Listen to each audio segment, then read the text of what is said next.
Salam and welcome back, everyone. It's so great to see some familiar faces. If you could all take a seat, we're going to be starting right now. I'm Sarah Begi, your moderator today, and it's truly exciting to witness how this community is growing beyond the Bay Area and thriving here in Los Angeles.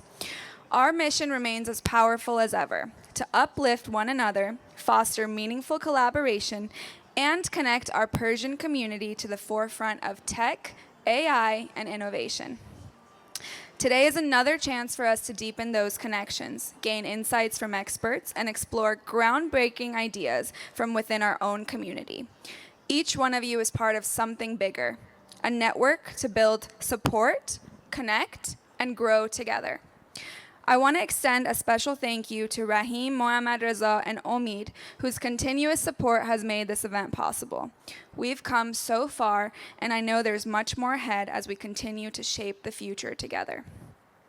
And for those looking to propel their startups forward, we are so excited to offer 6 months of free services for qualified startups. This includes co-working spaces in Silicon Valley, Los Angeles, access to our networks, mentorship, assistance with company registration, and legal guidance. Make sure to scan the QR codes around the venues to register and take full advantage of these opportunities. Thank you all for being a part of this growing movement. Let's continue to make this another event to remember. I want to tell you a little bit about Plug and Play. So our mission of Plug and Play is to drive innovation by connecting entrepreneurs, corporations, and investors worldwide. So our innovation platform consists of venture capital. We invest in over 250 companies a year and co-invest with the world's best VCs. We have accelerator programs where we run the programs in over 60 locations worldwide, and corporate innovation where we supercharge the innovation of over 570 Fortune corporations. Some of our corporations in the world: Walmart, Colgate, Coca-Cola, Visa. We've invested in a lot. Here are university engagements. In 2023 alone, we reviewed over 5,000 university startups, and we've seen 44 university pitch sessions. Here's our global reach. We go all the way from here in Los Angeles to Tokyo. And in 2023, we accelerated 2,700 startups globally. And now here we are, our tech network. So we have the Persian Tech Network. We have hosted 18 Persian Tech Network events monthly in Silicon Valley over the last 2 years. And now, as you know, we've started them here in Los Angeles. We've also hosted 16 Chinese Tech Network events and 10 Indian Tech Network events. Here's the QR code for the startup registration. If anyone has a startup or if your friend has a startup, take a picture and send it to them. I'm going to leave it up for a second.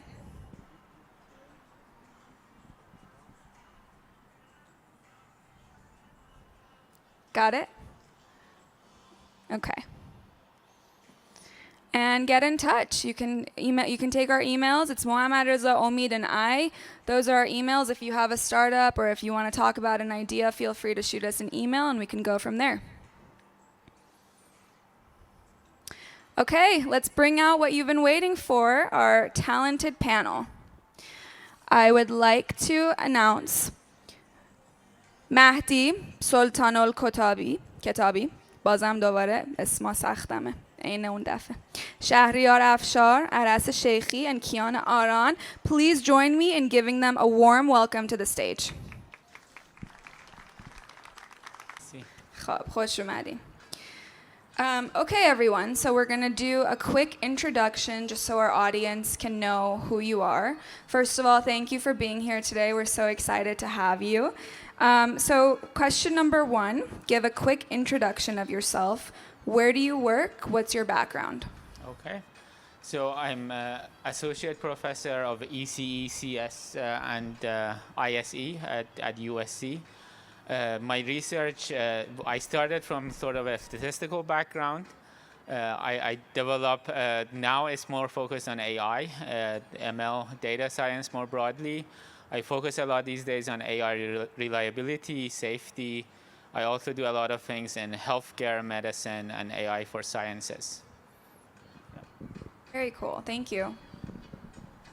Thank you, Sarjan. Thanks for having me here. I'm Aras. My name is mirror image of yours. Good for you today. Fun fact. I'm a CEO and founder of Janus Innovation Hub. Janus Innovation Hub is a incubator for first-generation immigrants established in San Diego. And also I'm an entrepreneur lead at UCSD. Yes, there we go. My background is electrical engineering and computer science. And the main things that this day I'm working on is finding the talent, the top-notch graduate student to collaborate them in Janus Innovation Hub and in UCSD. Very cool. Thank you. Hi, everyone. My name is Kiana, also from UCSD. I'm an associate professor of bioengineering and medicine. My technical expertise is basically I combine quantum electronics and biology for diagnostics. I'm also a co-founder of a couple of companies with successful exit. And I am also an advisor to the National Academy of Science, Engineering, and Medicine, where we advise them on STEM policies. Good afternoon. Can you hear me? Yeah. My name is Shahryar. It's great to be here. Thanks for inviting us. I feel like I'm the only non-engineer on the panel, so I don't have a PhD in anything. Here, why don't you take my mic? I think that one's a little faulty. My background is government relations, mostly public service, and social entrepreneurship. After 25 years in government, I did start a startup called Evergy, which is basically connecting EV charging stations with real estate opportunities. We did our first deal with EVgo last year, and we're hoping to do more. But since my son was born on the autism spectrum, about the past 17 years, I've been an advocate for autism and now involved with the Autism Society of San Diego. I'm the executive director over there. And what I'm hoping to really work on is bringing innovation to the space. There's a lot of startups engaged in this space, and I really want to hope to connect with as many people as I can with bringing autism startups to our community. Thank you. Thank you, Shahryar Jan. We're actually going to start the questions with you while you have the mic. So how did you get here as the executive director of the Autism Society in San Diego? Well, you know, I don't know how many people are familiar with autism, but usually when you have a loved one on the spectrum, you naturally become their advocate. We call ourselves, being a dad, myself, a dadvocate for our kids, and we end up being involved with a lot of social causes. My son is 17 now. He doesn't talk. He's nonverbal, what they call him. But I thought I retired. I thought I would spend the second half of my life being a caretaker for him. But when the Autism Society of San Diego came calling, I have a friend on the board. They said you should apply. You should come on board and help us kind of reshape what we can do for this community. We've reached as far as we can go as an organization, but we need some entrepreneurial thinking in taking us to the next level. So they talked me into it, and about 2 months ago, I joined as the executive director. And really, I'm leveraging everything I've learned in government, in public relations, in social entrepreneurship to create value for this community. Everything I'm doing for this organization right now has never been done before. We're reaching into the business world. We want to create autism-friendly business environments. That means quiet rooms, trained staff. We're working with startups. There's actually a lot of autism startups in this community, many of them Iranian startups. As soon as the flyer for this event came out, Pocket.com contacted me, Iranian startup that's working with AI-generated activities for the neurodivergent. So I'm leveraging everything I've learned, and I also worked for 5 years for Verizon, and to create innovation for the space, which has been really rewarding. I just tell you, the last thing I did, and what got me here also was I connected the product development people at Verizon who are working on a gizmo, it's like an Apple-like watch, with the head of Autism Society in Washington. And I said, look, you guys got to do something. These kids run away all the time, a GPS tracker, anything to help control this population is going to help parents like me. My son has run off many times, police actions, helicopters. This is very normal for this life. And they did. Verizon connected with the Autism Society, and just this month, they came out with the Gizmo branded as a life safety tool for the autism community. So technology innovation has a really big role to play in this space, and I'm really excited to be a part of it. Thank you so much for being here. We're going to pass it to Kiana Jun. Kiana Jun, you're an associate professor of bioengineering. I would like to know, what challenges have you encountered in developing health technologies? I was always fascinated by biology, and the technology was a tool for me to get to there. So I remember when I was an electrical engineering, student, I just did not know what my future would look like because I hated making transistors and antennas and diodes. But then throughout my academic career, I started learning more about the combination of biology and electronic, and what sort of solution we can offer to healthcare industry. And that's when things started, becoming more interesting. The challenges I had is that as an academic, and if you want to really leave an impact, there's a lot of pros and cons. The government, the U.S. government really, pushes for innovation. And U.S. historically have been really, really good in innovation. And then you develop the technologies, and once they're ready to move to the next step, there's no funding for it. So that has been a challenge for me as an academic, to bring funding to take my technologies to the next level. The pros was that pushed me to go to private sector and start companies and look for private capital to take my technologies to the next level. So these were some of the challenges, and I hope that the U.S. is waking up right now. We know that we are very behind in manufacturing and supply chain, so they're trying to figure out a way to not only innovate but also impact. So we'll see in the next few years how the government agencies will sort of support impact also. Definitely. Thank you. Thank you so much. My next question is for Aras. So I want to know, do you see entrepreneurship as a job or a lifestyle? And how does that distinction impact the way you approach your work? That's a very good question. For me, it's absolute lifestyle. When you are entrepreneur, the definition of job is something that you can start it at 9 o'clock and somehow clock out at 5 o'clock, turn off your mind, turn on Netflix, go through to any series, movie that you want. But in entrepreneurship life, you cannot do that. Your mind cannot plug out.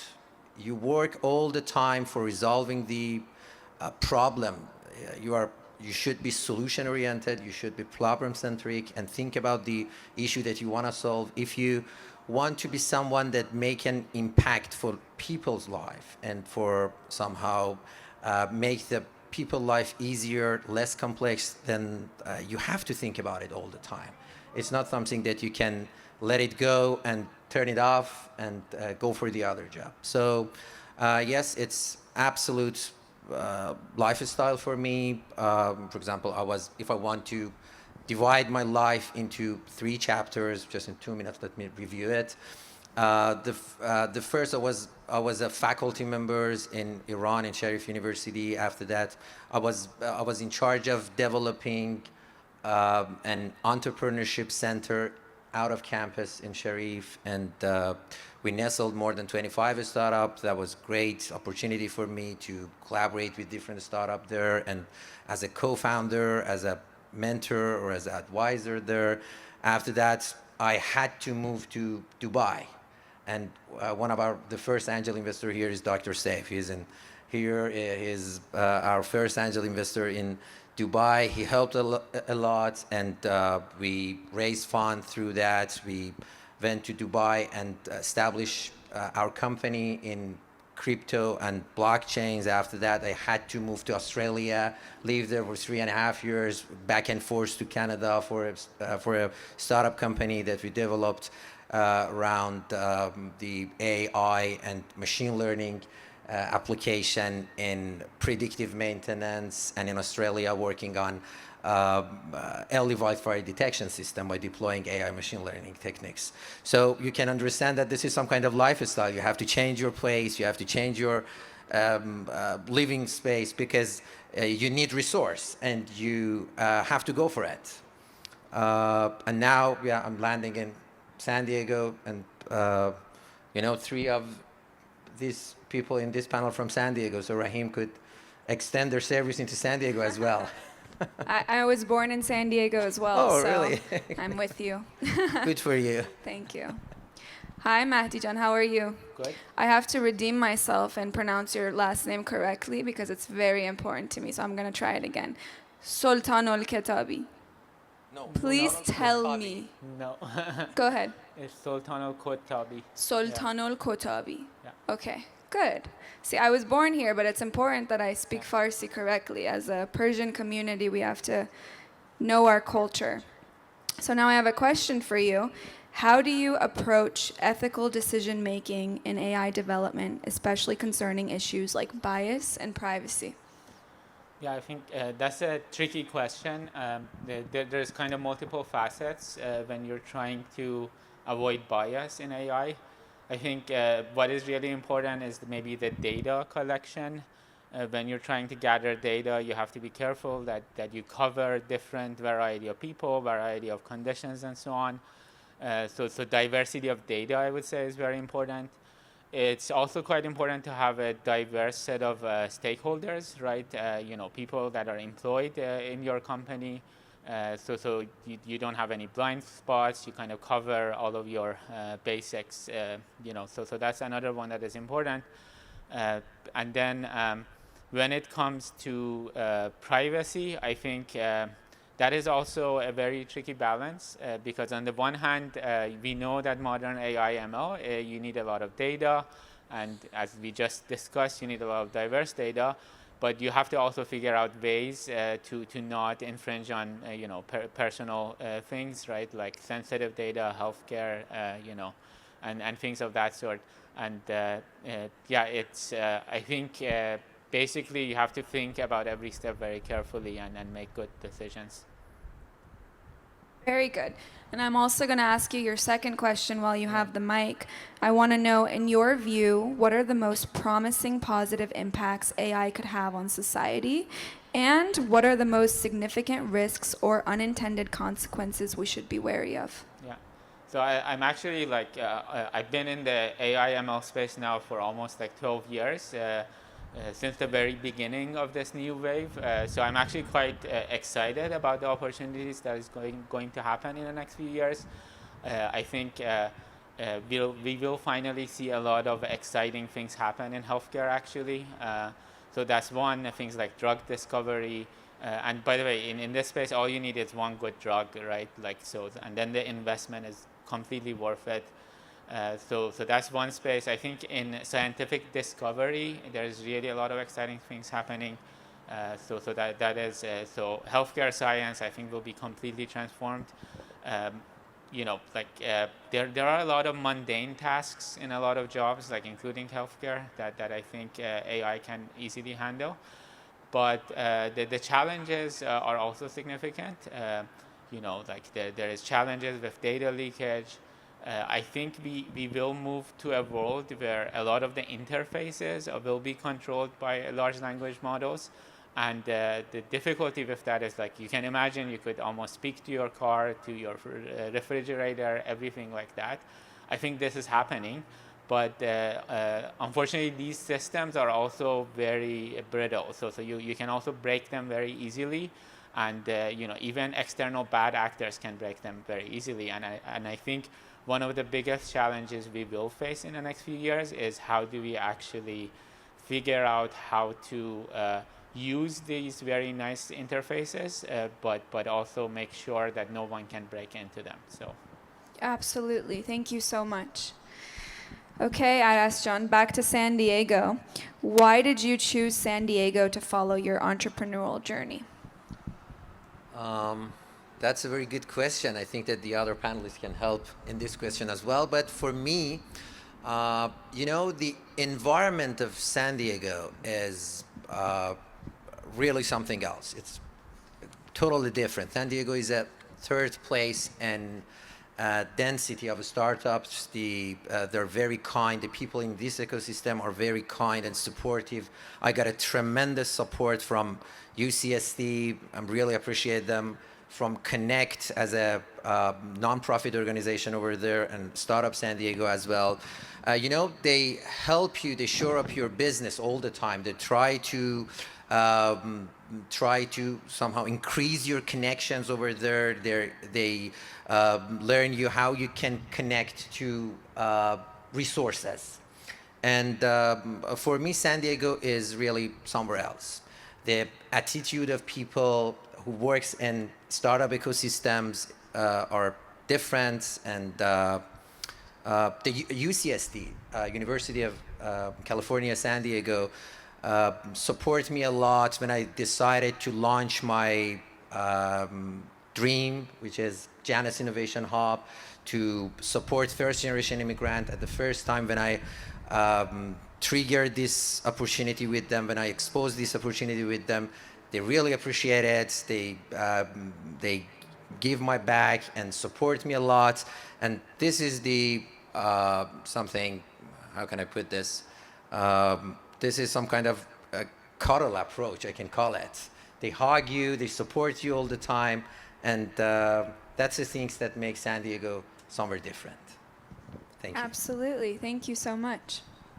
I can add to that. Sure, yeah. please. To your point, I have actually lived all across the U.S. from New York to Hawaii to Silicon Valley to L.A. to San Diego, and I echo what you said. And beyond that, I think, as you mentioned, the Biocom in San Diego, the Connect San Diego, these are such a strong communities. And if you're an entrepreneur, it's very easy to find partners and find people who can complement your expertise, be in contact with investors. There is always something going on every day of the week. There is a gathering of entrepreneur, CEOs, students, and people who have a venture that they want to pursue.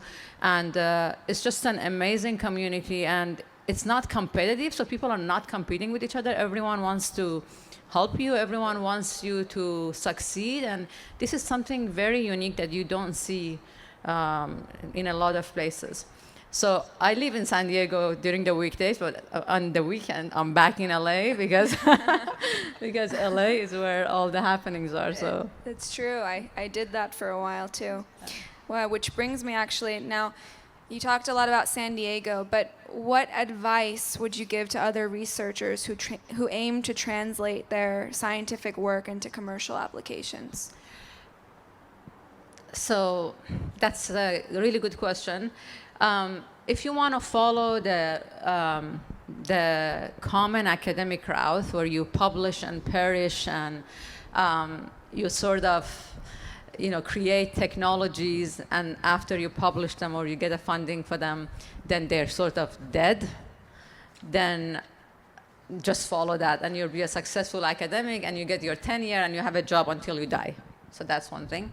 But if you're passionate to leave an impact, you have to think early on of, especially for us who are translational scientists or translational, technology developers, from early on we think about the scale. The things that we're building, are they scalable? Are they, what impact they can leave on what industry? And that doesn't come naturally to us unless you sort of talk with the industry, collaborate with industry, and that's a must. Because as an academic, we don't really know what the industry needs, and we don't know, where our technology could be a best fit. So for me, through my startup, I actually have learned so much that it actually led to my next technology, because I was developing technology for what I would see that the market would need. And to me, that might have had a negative impact in terms of obtaining funding from the government, because I would get criticized of, she already has, commercialized it, there is no innovation.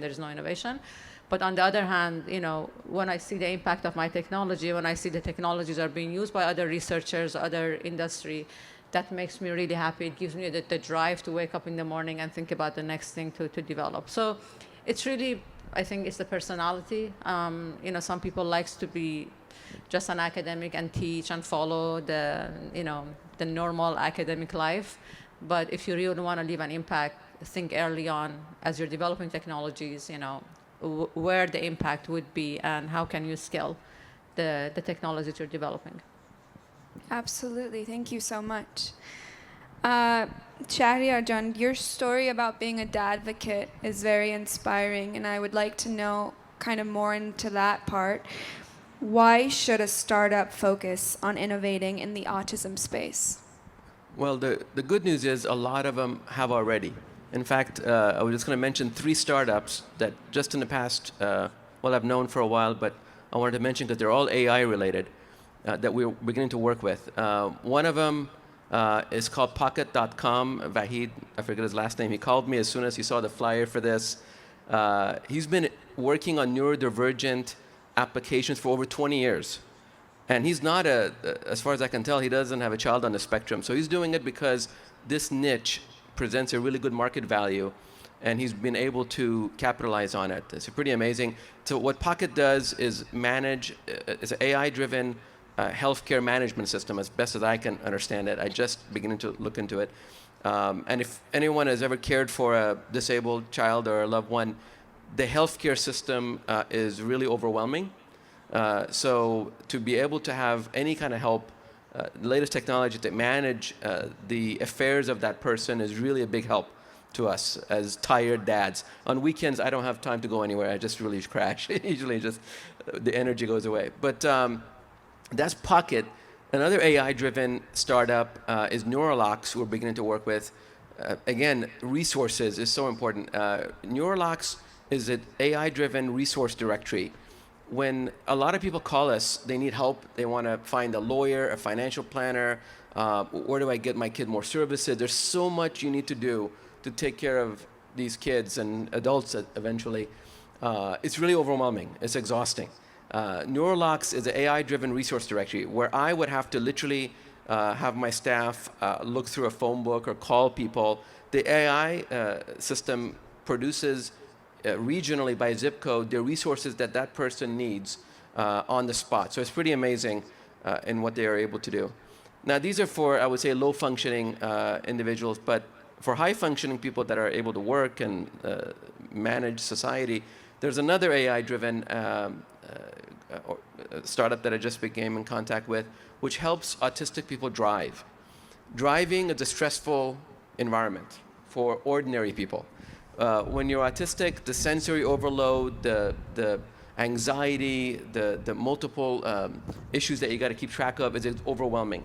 So this AI-driven startup, I forget the name now, but I'll get it to you, helps neurodivergent people, which is kind of the term that a lot of people use. There's neurotypical and there's neurodivergent people manage the driving experience. So AI is going to play a big part in a lot of the services that these kids or adults get, and it's really great to see that technology. Wow, that's incredible. I hadn't heard of that, and they help the kids. They can help them drive without being overwhelmed. These individuals, whether you're 3 years old or 80, they need technology, in my opinion, for every aspect of their life. Because many can't communicate, many have social anxieties, many have many other sensory disabilities. So technology, I feel, I mean, whether it's the Tesla robot or any AI-driven technology, anything to help these individuals and their loved ones manage day-to-day life, technology can help.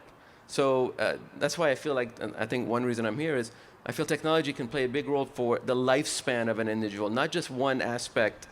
Because this is a neurological disorder, it's permanent, there's no cure. So to the extent that technology can help these individuals manage life and their loved ones manage them, I think we've done what the impact that I think Aras and others are in this panel are talking about, bringing that impact home so we can make the world a little bit better, at least for this community. Absolutely. And actually, that's going to bring me to my final question for you, and we're going to start from there. How can we partner to change lives?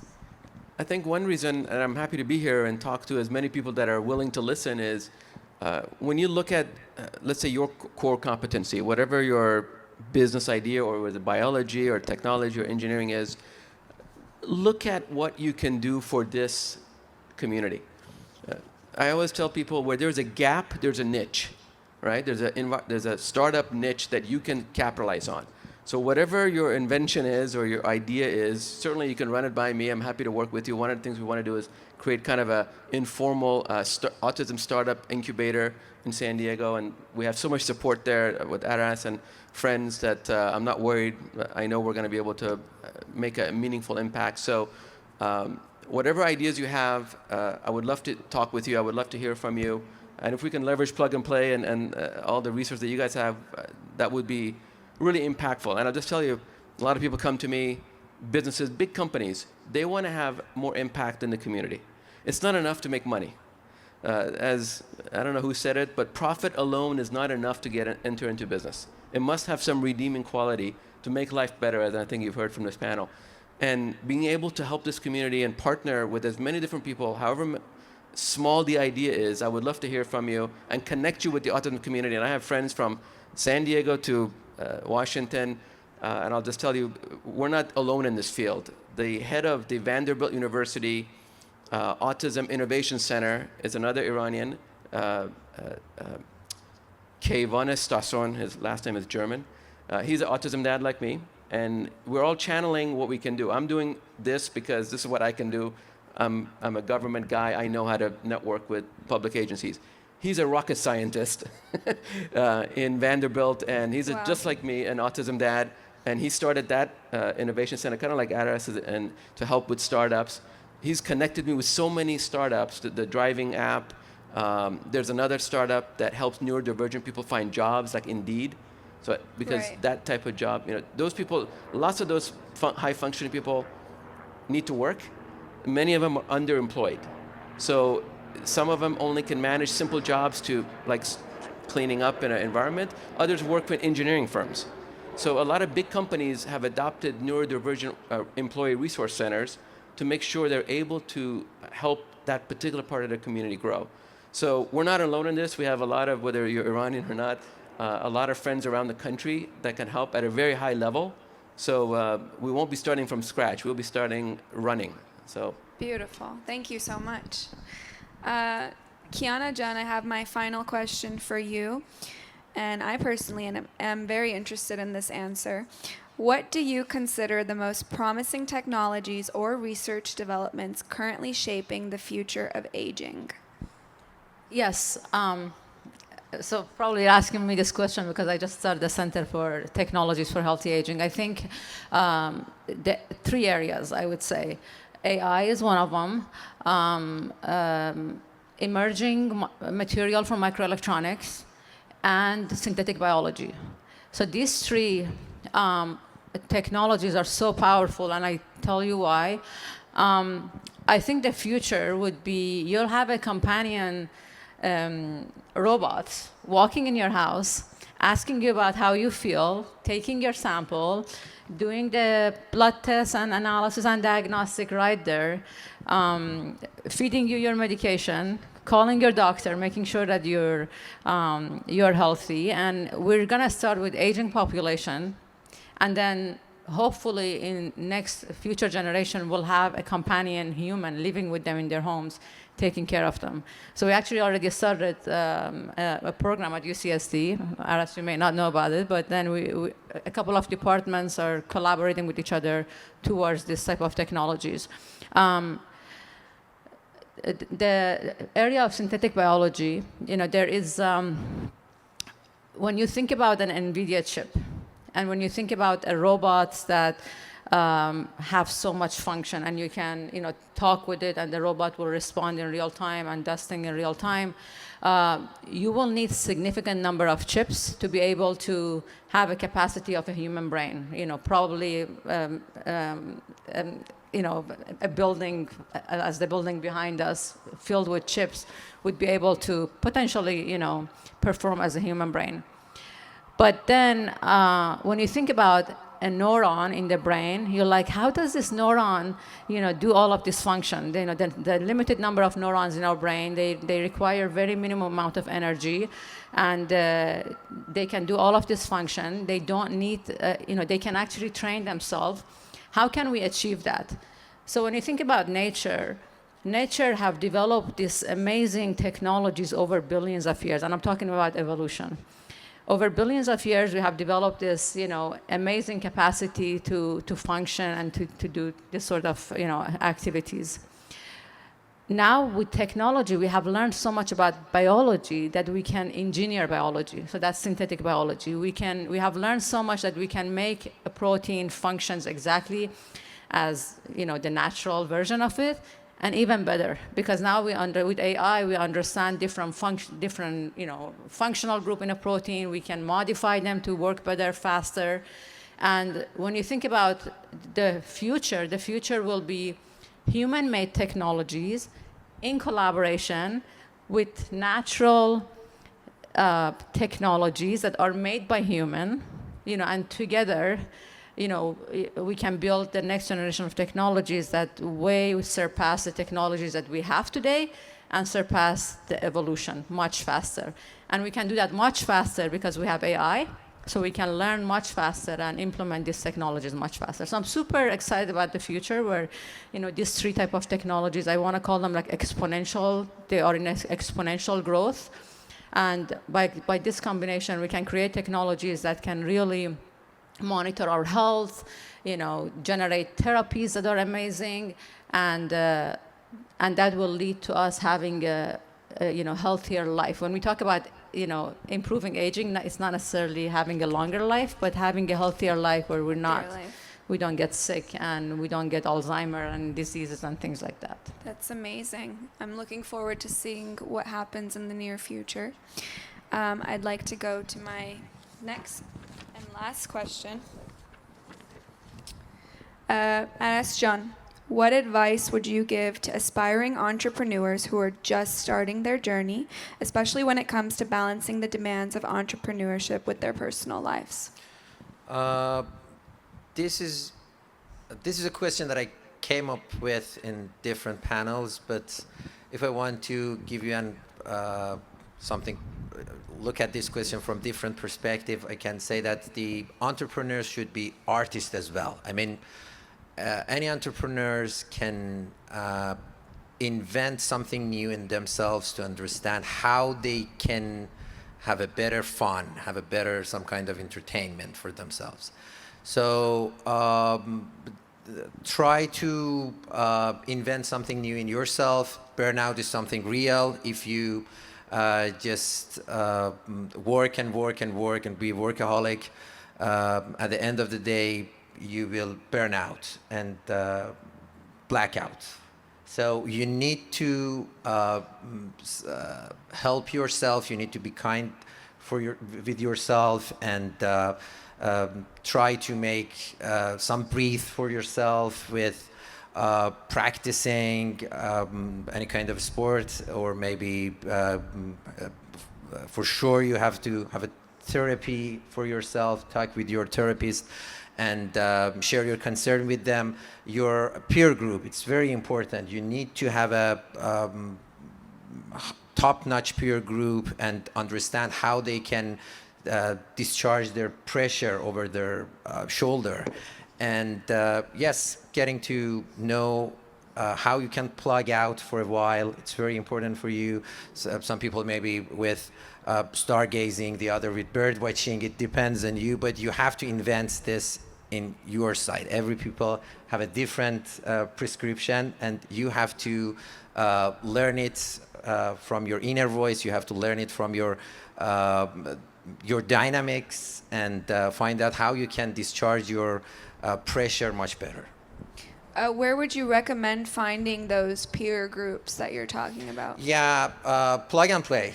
This Plug is and one of play. the best Come places to these that you can. events. I'm really appreciated from Rahim Amidi for organizing this kind of events in LA and in many different places in the US. You know, networking or not working, really.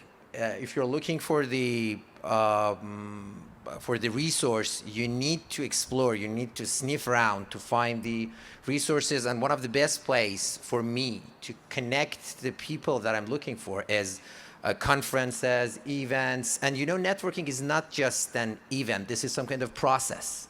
When you're entrepreneur, this process, this dynamic of thinking should trigger in your mind, should start in your mind, and you need to attend this kind of events as much as you can. Absolutely. To keep up with trends, to find your business mate, to find your business partner, to somehow extend your friendships and that peer group that you mentioned. Absolutely. Thank you so much. Okay, my last question for the panel. Mahdi John, how do you think AI will impact the job market? Will it create more opportunities, or are there areas where significant job displacement is inevitable? Yeah, that's a great question. So one of the ironies, I think, of modern AI is that we started with, we're going to have autonomous vehicles and we're going to replace radiologists.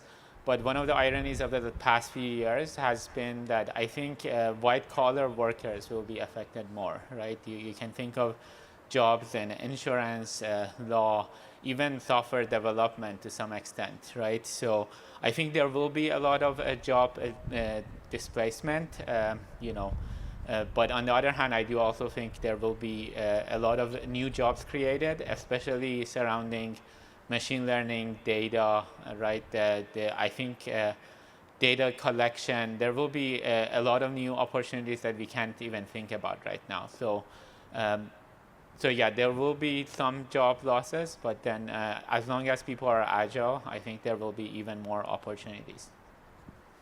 That's good to know. So as you know, those were our 4 questions for each panel member, but I would like to ask if anyone has anything that they wanted to talk about that they haven't shared yet. We can go around one more time. We ended pretty early this time.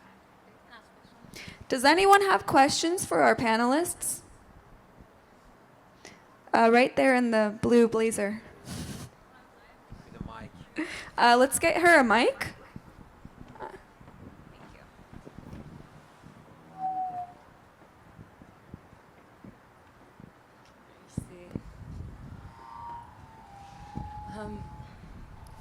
So I have a question for Shahria. So I'm a therapist, and while you were talking, I agree with everything you're saying. How can we help? How can we help Iran with the autism problem? Because, yeah. Thanks for asking, because helping Iran is, I didn't mention all of my work with trying to help Iran in other aspects, because that's not the focus of today's conversation. I'll just tell you real quickly, I used to be on KIRN radio for a couple of years, up until last month, talking about the women life freedom movement, political topics mostly. But I said I can't do it anymore. I got a new job. I'm busy with this stuff. So as of next month, as of January, I'll start talking about autism once a month. It'll be Sundays at 1, once a month, talking with therapists and everyone. I only say that because I know we have listeners in Iran. People listen online in Iran. And there is an Iran Autism Association, right, as you know. I'm connected with them on LinkedIn. I would love to do something with that community. I've offered, if you have connections, and Aras worked with that group in Iran before he came here, that would be even a greater passion and joy to find ways to help them. I do remember a few years ago, a doctor in Sweden was going to Iran and to create more clinics, right? So I am told, I don't know, maybe you guys know better, but we've gotten over the social stigma of that in Iran, right? We don't like, we think, bacham harf nemizane, be kasi nagu, like there all this crap that, I didn't grow up with. I grew up in this country, and we're open about the stuff. And I feel the more we talk about it, the more normal we make it. And certainly I want to make that normal effort in Iran. So the question is, how can we help that community? Is there any technology? Because of the sanctions, there's really nothing we can do. But informational technology, that's why I'm mentioning my media work, can help. I have a podcast called autismspa.com. And that's what the Radio Iran is going to be running, is my podcast interviews. And as part of my role in this organization, I'll be pushing out a podcast every week and a webinar every month on different topics, but my conversations starting on Radio Iran in January will be in Farsi. So I'll share that on LinkedIn. They'll be with experts, with doctors. In fact, the head of the Los Angeles Psychological Association is Iranian, Peyman Raoufi. He's also on TV and radio.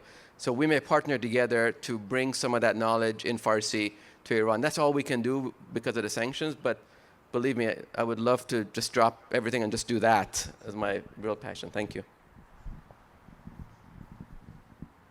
Does anyone have any other questions? Let's get him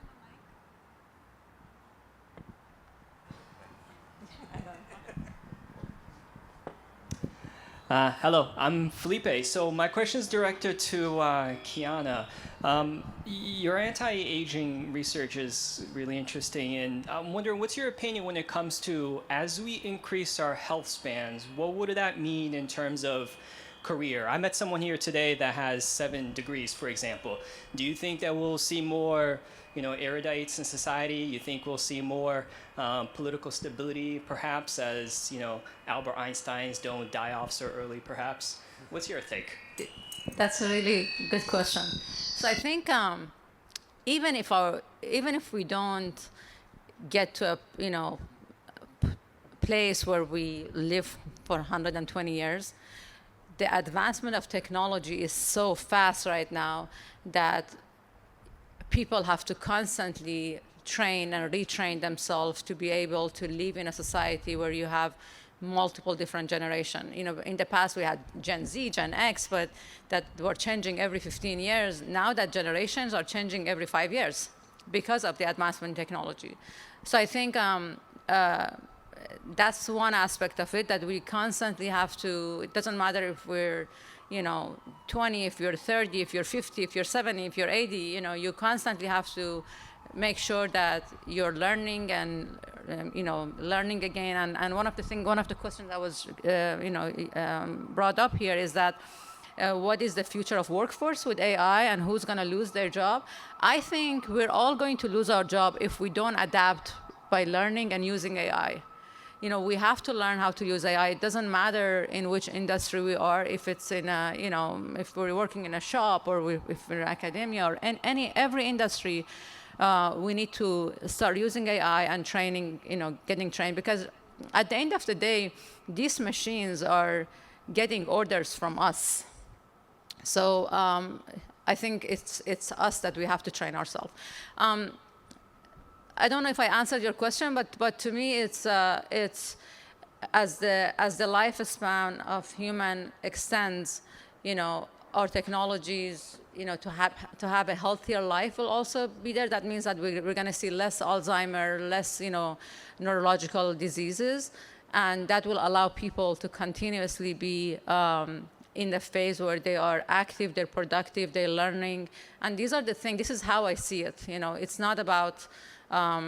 It's really not about living 120 years. It's really living 100 years and being, active and productive and functional. And this is really the goal.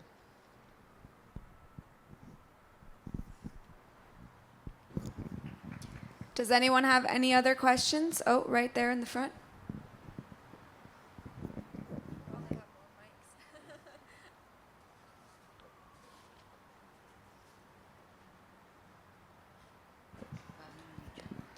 Kiana John, can you please share with us what you see as the downside of this beautiful future that you are picturing for us?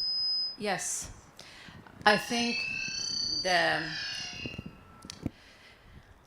social interactions, that we already seeing in our children, that it's getting lost, that, people don't feel the need for human interactions, and that need is getting less and less. So as we're developing these technologies and we're advancing the lifespan, I actually don't know how life would feel like. It's this gatherings, having a coffee with someone, or going to a party. These sort of things.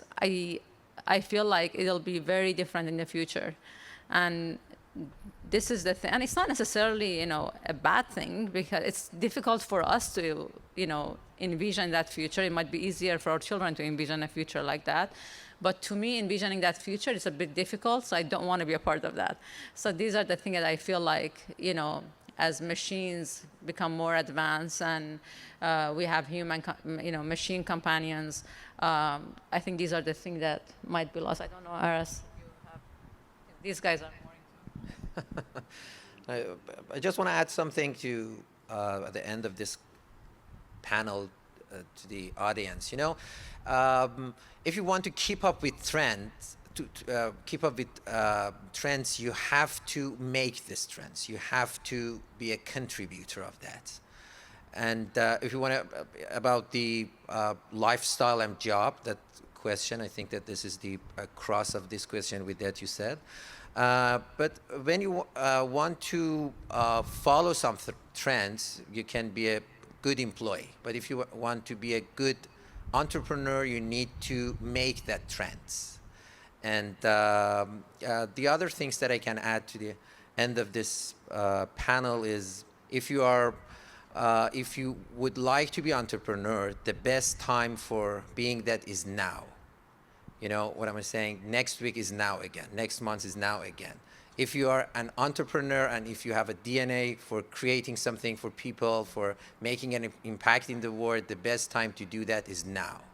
So let's dive into the entrepreneur world and say hello to Plug and Play, and start to collaboration, talking with them, start to attending this kind of event. At this moment, we have a lot of people here. Connect to all of them. Don't be bashful. We have, I don't know, Mirza Sajjadi here as a perfect mentor here. He has a plenty of tremendous of experience, and you can learn a lot from all the people in this panel. So don't be shy. Try to connect with people and enjoy from the resource that Plug and Play prepare for you. Okay, anyone else? Right there.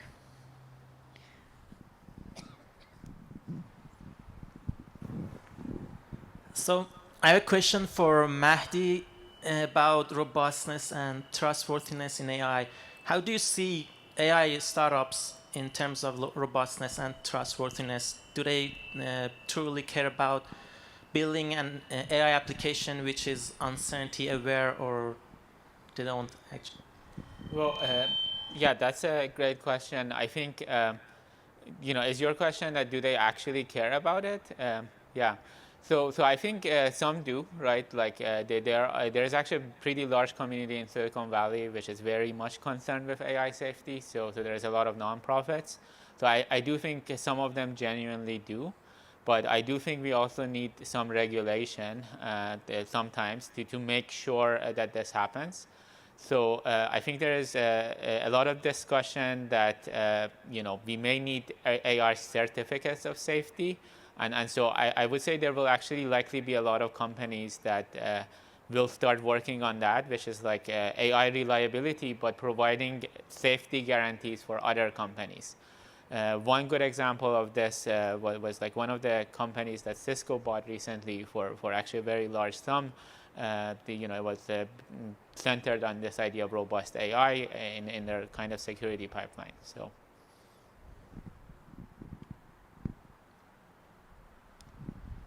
Anyone else with questions? Last call. Okay, thank you so much for being here. We were so excited to hear from all of you. And now I think we are going to head to our startup pitches. Thank you. Can we get a round of applause for our talented panel?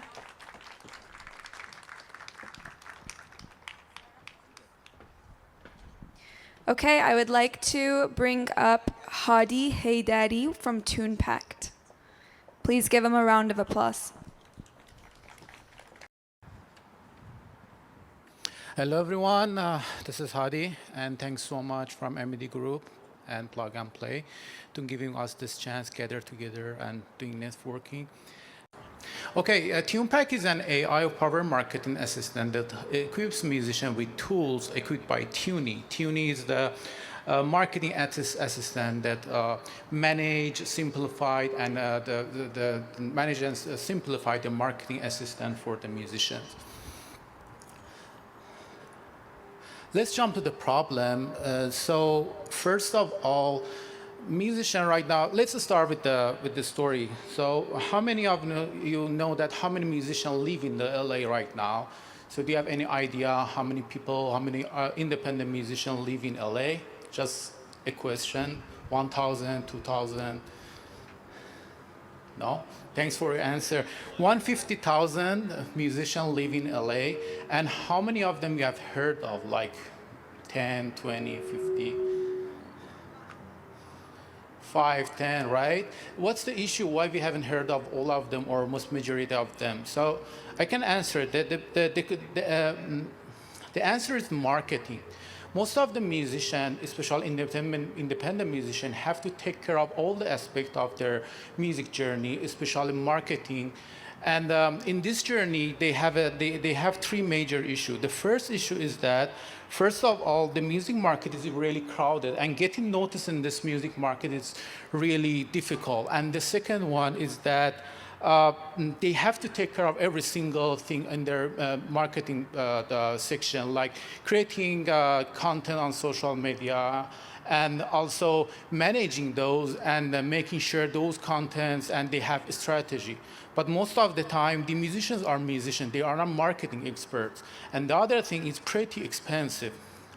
If they wanna hire someone as an agent and bring someone to handle this part for them, it could cost like $800 monthly. That is not feasible, and most of the time, even it doesn't guarantee that it's gonna go to the section they can guarantee their success.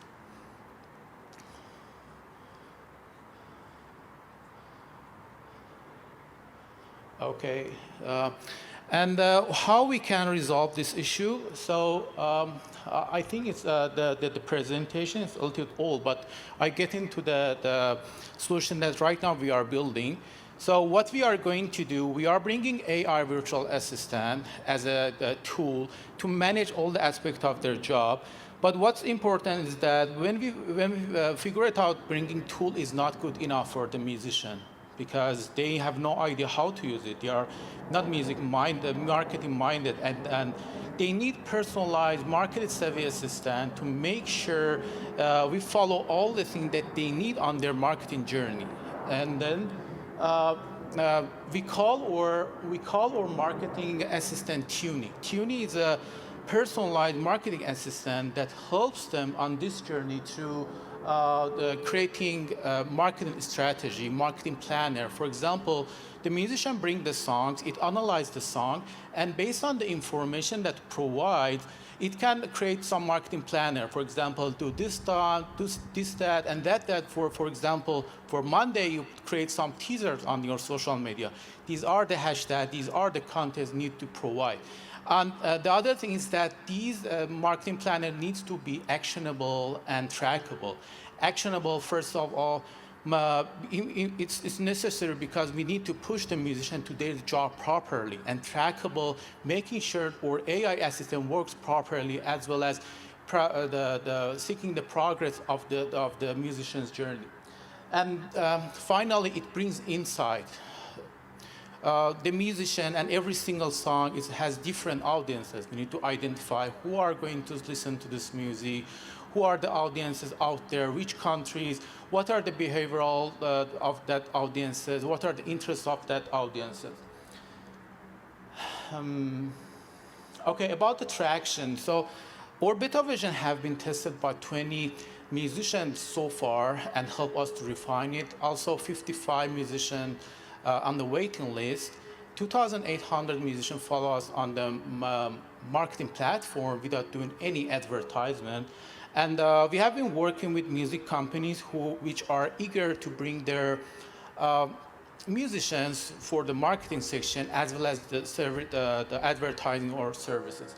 The other thing, this solution have been validated. We recently have been graduated from Founder Institute Accelerator program that help us to refine and hammer this solution to get to the point that right now we are.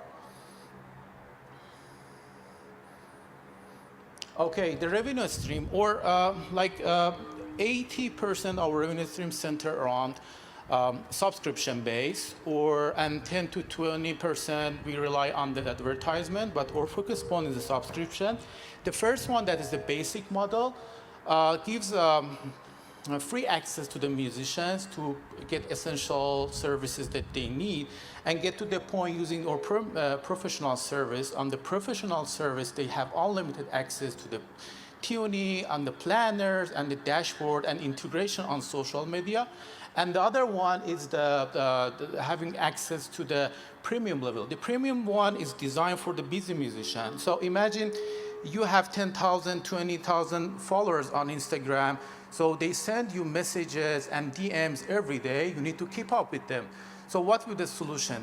AI can summarize all those comments and messages for you, and even it can respond it back to the fans and convert them to the loyal fans for the musician. Why it's necessary? Because by the end of the day, these followers need to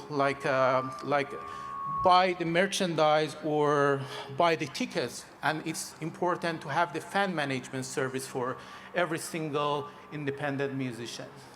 And about the market size, so the independent music market is growing very fast, even faster than the music market. The reason is that in the past, imagine 20 years ago, 99% of the music market belonged to the label company like Sony, Warner, all these companies.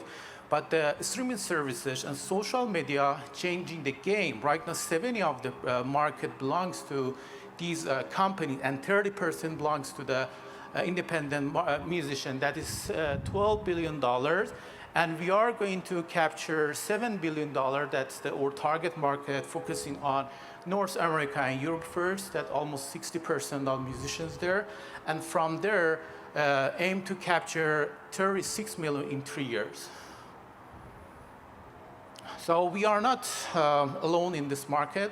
Lots of competitors, direct and indirect competitors, like Submit Hub, Reverberation, even Facebook as our competitors.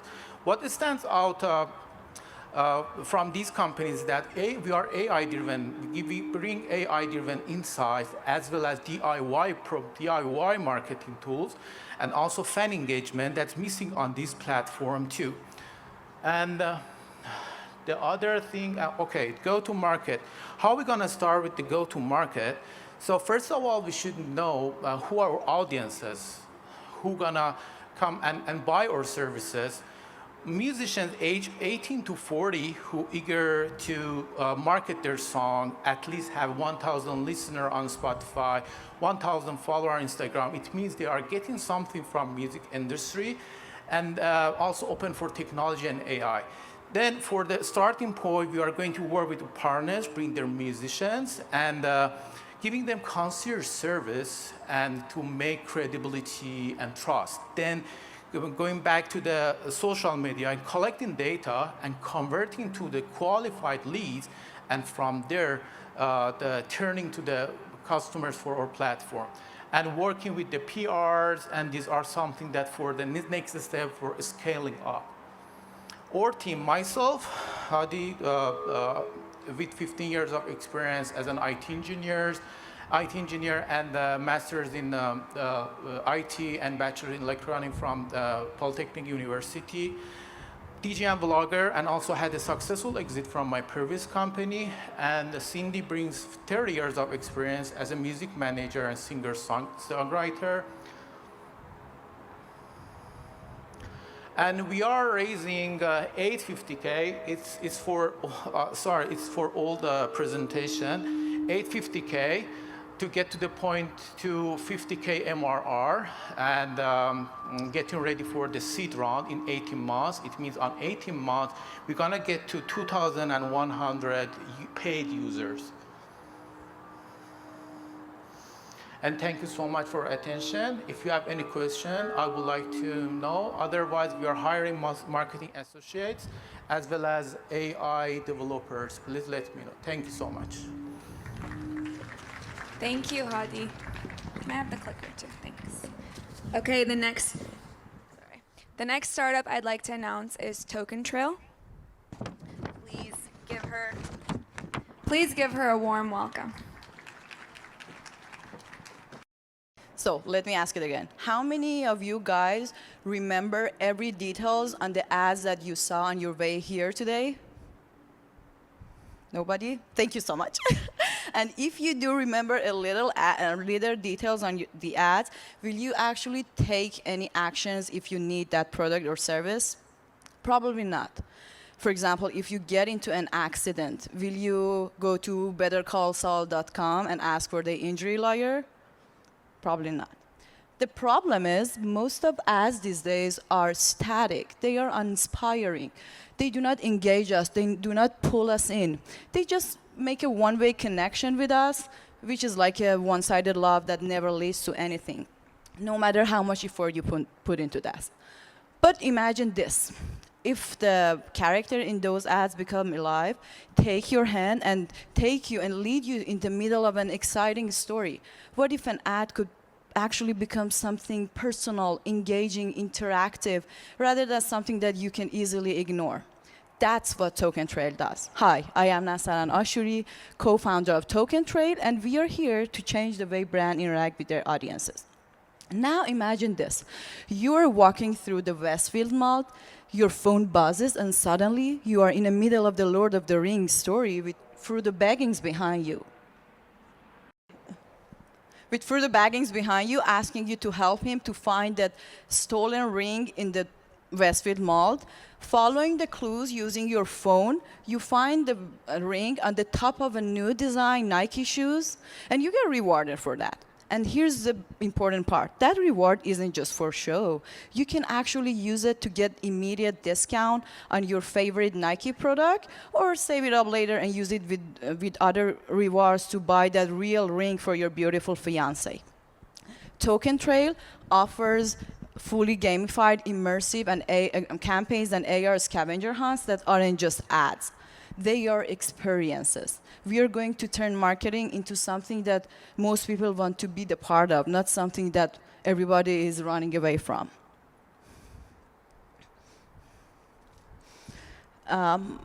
The market demand for gamified experiences is growing so fast, and users are craving more interaction, more experience than before.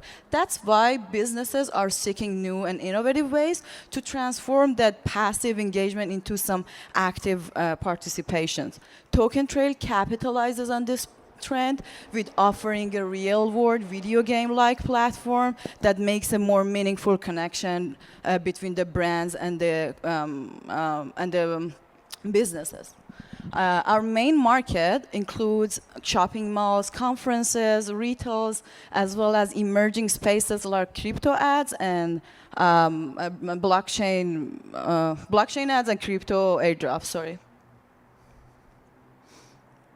Let's talk about the competition for a second. Platforms like ActionBound, SpaceCatch, and Bleepar, they're just scratching the surface. Yes, they offer some kind of AR scavenger hunts and some kind of location-based rewards, but they are all missing everything that makes a true impact. They do not offer action-based rewards, which makes them forgettable like other ways of advertisement. Their platform is so hard to customize, which makes brands not get anything they want from their ads and don't ever get back to them. And most importantly, they have problems integrating their ads with other apps. Token Trade solves all of these problems with offering a customizable and easy-to-use platform that rewards certain actions. We are not just some kind of AR content creation tool. We build experiences, we build adventure, we build that long-lasting relationship with our audience that make them come back and get something more from us. Our business model is straightforward. We offer subscription plans, pay-per-campaign options, and our businesses can use the valuable data insights from their user interaction to optimize their future campaigns.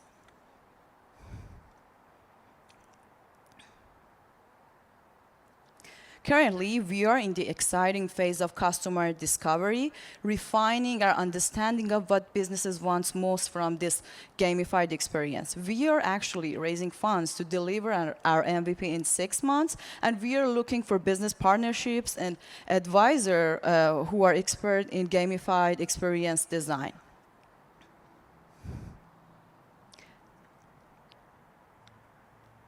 At Token Trade, we think that marketing should be more than just an ad. It has to be an adventure. So if you are a business who wants to captivate eyes of your audience and an investor who is excited about the future of AR and blockchain, we are here to connect. Let's make the future of integrated marketing together. I want to also thank Janus Innovation Hub to believe in me, to make everything happen for me, for all of their support and help. Thank you so much. Thank you so much. And the last startup that I would like to present is Barry Bond. You can give it to them. Please join me in giving him a warm welcome to the stage. Hi everyone, my name is Ali Riahi, and I'm going to present our startup Barry Bond today to you. I'm starting with a quick question. How many of you have been a student and trying to stretch every dollar, scanning deals and waiting for sales? Yeah, actually I've been there myself. And that's why we built Barry Bond. It's a social platform where your connections lead to saving.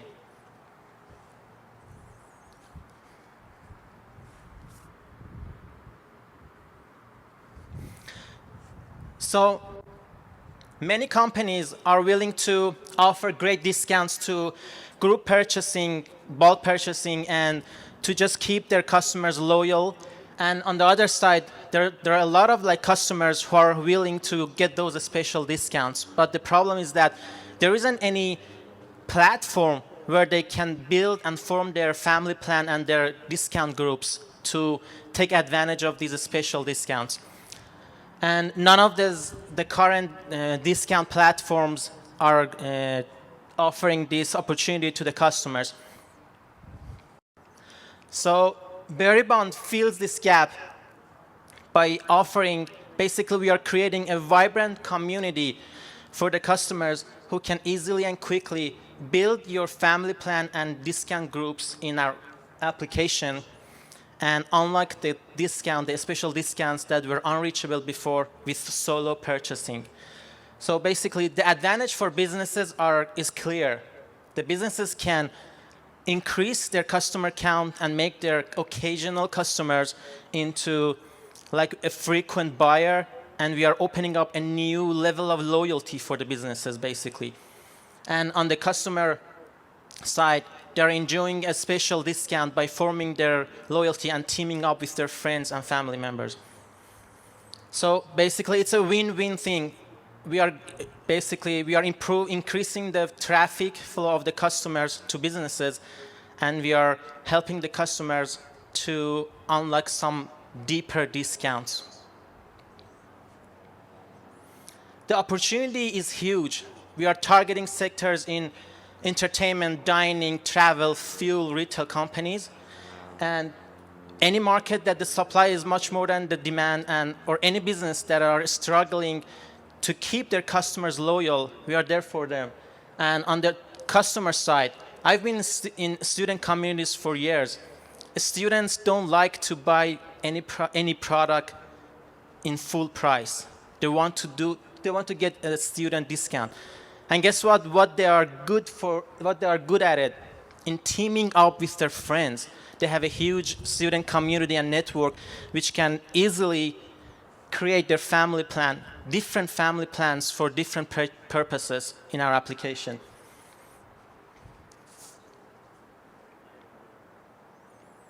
And as I said, if you look at the competitive landscape, the current discount platforms like Groupon, GasBuddy, Honey, and GasBuddy and GetUpside, these are mainly focusing on the solo and individual discount, cashbacks, or like offers, different deals. And they're missing the community aspect of it. But Berry Bond is where the discounts gone social, and Berry Bond is all about the community aspect, and where it's about a community engagement and social saving. So basically, for the businesses and for the customers, Berry Bond brings this value, opens up a new loyalty, a very solid loyalty program for the businesses, and helps the customer to enjoy a deeper discount. Our business model is pretty clear. We are charging the businesses for every transaction and earning some modest fee for highlighting some of their special offers in our application.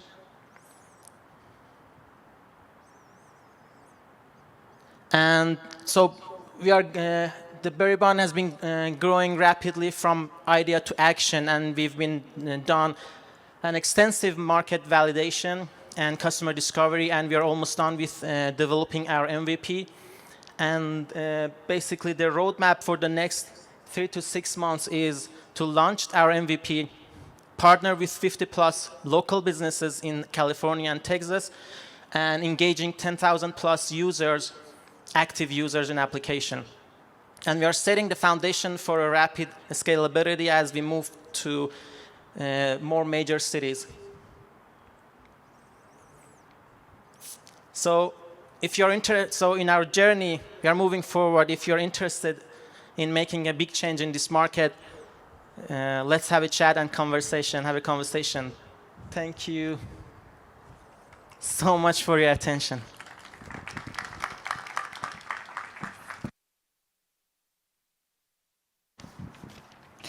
Wow, what an inspiring set of ideas and a great panel we had today.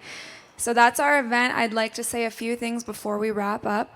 The 1010 downtown and 1010 Wilshire table is right there. These are residential buildings. They're live, work, play, up to 67% tax deductible. So feel free to check out the flyers. It's a great place to live. We have a beautiful rooftop. It's amazing. And finally, a huge thank you to everyone for presenting today. Remember, these events will be happening monthly, so be sure to stay tuned. Follow our Instagram at Persian Tech Network to stay updated for the events and the flyers, and also add us on LinkedIn. Thank you again, everyone, for coming. It was so great to see you all, and looking forward to the next event. Thanks.